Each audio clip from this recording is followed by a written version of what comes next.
One of the persistent viewer tips KXAN has received in recent years concerns child support and the process meant to compel those payments some parents say would help them raise their children. The Office of Texas Attorney General Ken Paxton enforces child support. Officials there applaud what they call success in collecting money during his tenure, attributing much of that to recent upgrades in technology. But data from December shows the amount owed statewide has topped $21 billion. And investigator Arzo Dost found some parents say the state's system doesn't always help families fast enough. In the few minutes she can spare between two jobs, Ashely Bolling works quickly to pick up what's piled up around her house. Ta-da! The Round Rock mom runs a cleaning service and provides home health care and admits it's tough. There's never enough time. There's never enough money. There's never enough me. There's never enough help. Bolling is a single parent to 3 girls. She says she's had challenges getting help from their dads, especially her middle daughters. He left when she was 5 weeks old. Bolling shared payment records from the Office of the Attorney General, detailing what he's paid since 2018 and what he still owes. Nearly $40,000 in child support and medical insurance. I'm one paycheck away from being homeless. We're out of vehicle because my car transmission went out. The electricity bill that is constantly on a disconnect notice. Bolling says she's repeatedly called the agency, and officials there tell her they can't locate him to make him pay. If I can't get him in front of a judge for a judge to hold him in contempt, then we don't move forward. Since 1997, Texas law has required the Attorney General's office to publicly name parents behind on child support. Then in 2019, the AG's office created the Child Support Evader website, which solicits tips online to find parents avoiding payments. To be on the list, a parent must owe more than $5,000 in court-ordered child support, have an arrest warrant issued, and regularly fail to pay in the last 6 months.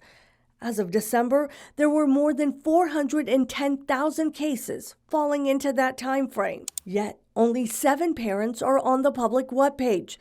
It shows 60 have been arrested between 2006 and late last year.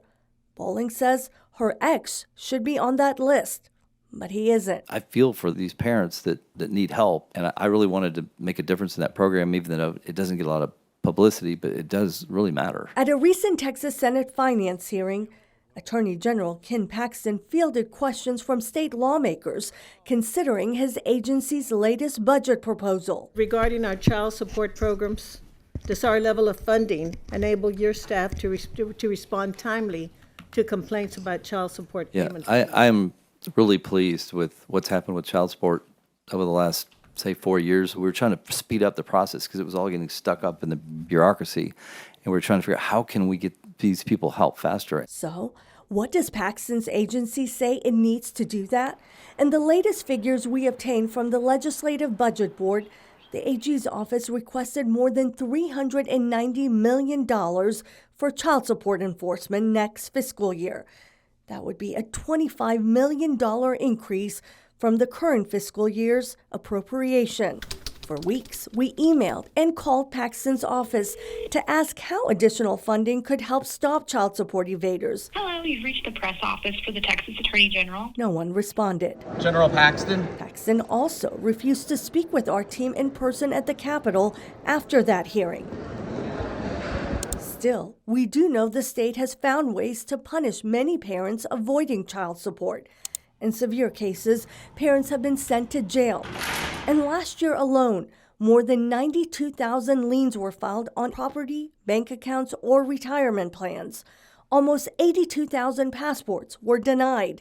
Nearly 21,000 vehicle registrations were blocked, plus more than 1,000 licenses, including driver's licenses, were suspended. That often is what will bring people forward, is suspending an occupational license, making it so they can't leave the country because they no longer have a valid passport, making it so that they can't go hunting with their friends. Jennifer Severn is a family law attorney. Up until last September, she worked in the AG's child support division. For each attorney, there are thousands of active cases. Do you think our state's enforcement measures are working? I think that the state is doing the best job they can with the resources that they have. Ultimately, Severn says hiring a private attorney is the quickest way to see any money. Bolling says she tried that option, but eventually couldn't afford it anymore. So, for now, she'll continue working to provide for her girls on her own. I can't be the mom that I thought I would always be. And none of it feels good. And there's never enough to fulfill the need. And nothing's gonna change. We tried to reach Bolling's ex, but have not heard back. She's not even in touch with him and says after we started looking into her case, he did make a few payments around the holidays, but that's since stopped again. She has shared her concerns with lawmakers.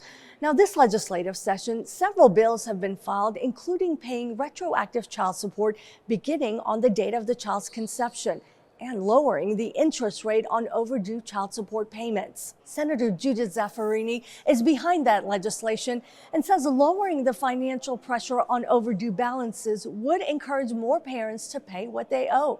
We will, of course, be tracking these bills and keep you posted. At the Capitol, Arzo Dost, KXAN Investigates. Arzo, thank you very much. Last session, lawmakers made other significant changes, like giving judges the power to order parents who are behind on child support payments to get a job or enroll in a community employment program. And right now, head to the investigative section of KXAN.com and look for this story to see how Texas compares with other states when it comes to collecting child support. This story started as a tip. If you have something you'd like us to investigate, email us at reportit@KXAN.com.